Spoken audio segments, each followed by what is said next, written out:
바울은 갈라디아서 1장, 2장에서 거짓 교사들의 거짓 복음에 맞서서 자기가 진정한 사도요, 자기가 전한 믿음으로 의로워진다는 복음이 참된 복음이라고 주장했습니다. 이 과정에서 바울 자신의 개인적인 이야기도 쭉 했습니다. 이제 3장부터서는 믿음으로 의로워진다는 사도 바울 자신의 주장을 뒷받침해 주는 여러 가지 근거들을 제시합니다. 오늘 본문에서는 믿음으로 의로워지는 세 가지 근거를 제시하고 있습니다. 먼저 그리스도의 십자가의 죽음입니다. 바울은 1절에서 어리석도다 갈라디아 사람들아, 예수 그리스도께서 십자가에 못 박히신 것이 너희 눈앞에 밝히 보이거늘 누가 너희를 꾀더냐 라고 합니다. 예수 그리스도께서 십자가에 못 박히신 것은 대속의 죽음입니다. 유대인과 이방인을 포함한 모든 이들의 죄사함을 위해 예수님은 십자가에 못 박혀 죽으셨습니다. 그리스도는 십자가를 통해 완전한 죄사함을 이루셨고 믿음으로 의롭게 되는 길을 여셨습니다. 그런데 만약 의롭게 되는 것이 율법의 행위로 말미암는다면 그리스도께서 십자가에서 죽으실 이유가 없습니다. 율법의 행위로 의롭게 되는데 뭐하러 굳이 예수님께서 십자가에서 죽으셔야 했겠습니까? 결국 율법의 행위로 의로워진다는 것은 그리스도의 십자가 죽음을 무의미하게 만드는 일입니다. 역으로 말하면 그리스도께서 십자가에서 죽으셨다는 사실은 사람이 율법으로 의로워진다는 주장이 잘못된 것이라는 것을 확실히 증명하는 것입니다. 그러므로 갈라디아 교회 성도들이 십자가의 의미만 제대로 알고 있어도 율법의 행위로 의로워진다는 거짓 복음에 미혹당하지 않았을 겁니다. 그래서 바울은 갈라디아 교인들을 향해 어리석다고 하는 겁니다. 둘째는 성령입니다. 2절부터 5절까지가 그 내용입니다. 이방인이었던 갈라디아 교회 성도들은 예수님을 구주로 믿었을 때 성령을 경험했습니다. 할례를 받고 율법의 규례를 지켜서 성령을 경험한 것이 아닙니다. 율법의 행위와 상관없이 예수님을 믿었을 때 성령을 받아서 성령의 내조하심, 성령이 이루어 가시는 변화의 역사를 체험했습니다. 이 성령을 받는 일은 마지막 때에 하나님의 백성들, 하나님의 자녀들에게 주어지는 축복으로 구약 성경에 이미 예언되어져 있는 일입니다. 그러므로 갈라디아 교회 성도들이 성령을 받은 것은 그들이 하나님의 백성이요, 하나님의 자녀이며 의롭게 된 사람들이라는 것을 확실히 증명해 주는 것입니다. 그런데 이 성령을 받은 것이 예수를 믿음으로만 되었다는 겁니다. 그러니 성령을 받는 일은 율법의 행위가 아닌 믿음으로 의로워진다는 것을 분명히 알려주는 것입니다. 바울은 너희가 예수를 믿고서 성령 받은 것을 생각해 보거라. 그 일만 보더라도 의롭게 되는 것이 율법의 행위가 아니라 믿음으로 되는 것이 아니냐. 바로 이런 이야기를 2절부터 5절에서 하고 있는 겁니다. 3절에 보면 왜 성령으로 시작했다가 육체로 마치려느냐라고 합니다. 오직 믿음으로, 오직 은혜로 성령을 받아 성령의 도우심으로 신앙생활을 시작했는데 왜 그 성령을 저버리고 자기 열심과 자기 노력으로 율법을 지키는 삶으로 나가려 하느냐 이 말입니다. 성령으로 시작했으면 성령으로 끝나야지. 육체를 의지하는 삶, 자기의 행위, 자기의 공로를 의지하고 내세우는 그런 삶으로 가버리면 안 된다는 겁니다.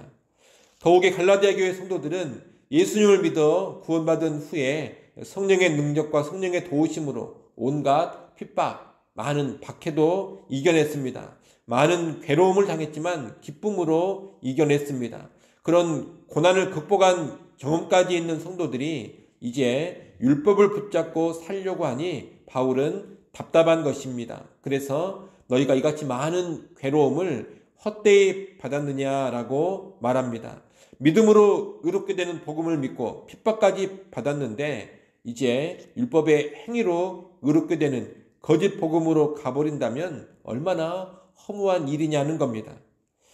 바울은 이렇게 성령의 경험, 성령의 도우심을 말하면서 믿음으로 의롭게 되는 복음이 참된 복음이라는 것을 입증합니다.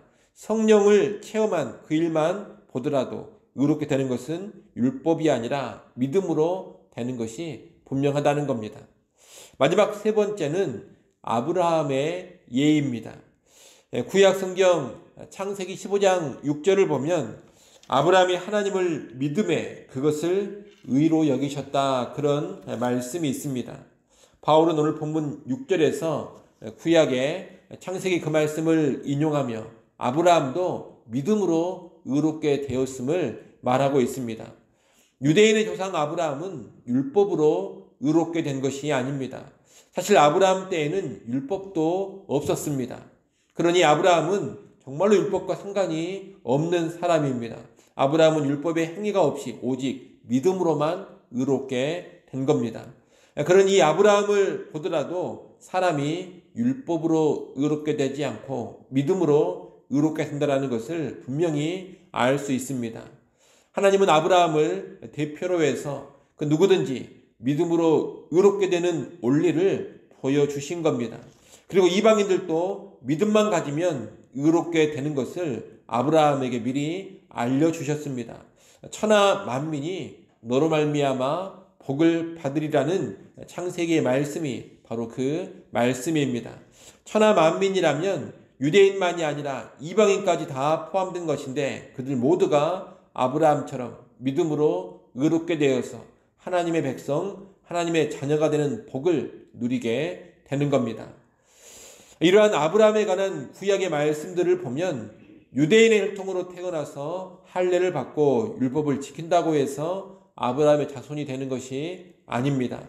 아브라함의 자손이란 하나님의 백성, 구원의 백성을 뜻하는 것인데 이 아브라함의 자손이 되는 길이 율법의 행위에 달려있지 않습니다. 유대인도 예수님을 믿어야지만 진정한 아브라함의 자손이 됩니다. 그리고 이방인들도 예수를 믿기만 하면 아브라함의 자손이 됩니다. 결국 모든 사람이 믿음으로 아브라함의 자손, 다시 말해 의로운 하나님의 백성이 되는 겁니다. 이처럼 구약의 아브라함 이야기는 모든 사람이 믿음으로 의롭게 된다는 강력한 근거, 강력한 증거가 되는 겁니다. 이렇게 세 가지 근거를 봤습니다. 믿음으로 의로워진다라는 이 주장을 입증하는 세 가지 근거는 예수 그리스도의 십자가, 성령님의 내주, 그리고 아브라함의 예입니다. 오늘 우리 역시 나를 위한 대속의 십자가를 바라볼 때 그 십자가의 의미를 바로 알고 붙들 때 믿음으로 의롭게 되는 복음을 더욱 확신할 수 있을 겁니다. 또한 믿는 자에게 성령의 선물을 거둬주시는 것을 볼 때에도 또 내 안에 내주하시는 성령님을 의식할 때에도 우리는 믿음으로만 의롭게 된다는 것을 분명히 알 수 있을 겁니다. 또한 믿음의 조상인 아브라함을 보면서도 우리는 그 누구든지 믿음으로만 의롭게 된다는 것을 확실히 알 수 있게 될 겁니다. 이러한 내용들을 여러분은 잘 기억하시고 행위로 의로워진다는 거짓 가르침에 결코 속아 넘어가지 않기를 바랍니다. 오늘날 행위로 의로워진다는 이런 가르침이 다시 만연해지고 있습니다. 이런 시대에 분명한 근거가 있는 믿음으로만 의로워진다는 참된 복음을 확신하시고 그 참된 복음 안에 깊이 거하는 우리 모두가 될 수 있기를 간절히 바랍니다. 기도하겠습니다. 아버지 하나님, 하나님이 우리에게 주신 참된 복음은 율법의 행위가 아닌 믿음으로 의로워지는 복음이라는 것을 분명히 알고 확신케 하여 주시옵소서. 예수 그리스도의 십자가를 바라볼 때마다 나의 행위가 아닌 오직 믿음으로 의로워짐을 확신케 하시고 또한 내 안에 내주하시는 성령님을 의식할 때마다 율법의 행위가 아닌 믿음으로 의로워짐을 더욱 확신케 하여 주옵소서. 구약의 아브라함을 볼 때마다 믿음의 조상인 아브라함을 볼 때마다 사람이 의롭게 되는 것은 율법의 행위가 아닌 오직 믿음으로 된다는 것을 더욱 확신케 하여 주시옵소서. 믿음으로만 의로워지는 이신칭의의 복음을 굳게 확신하고 그 복음 안에 깊이 거하는 우리 교회 모든 성도들 되게 하여 주시옵소서. 또한 이 참된 복음을 강하게 붙잡고 선포하는 교회가 되게 하여 주시옵소서.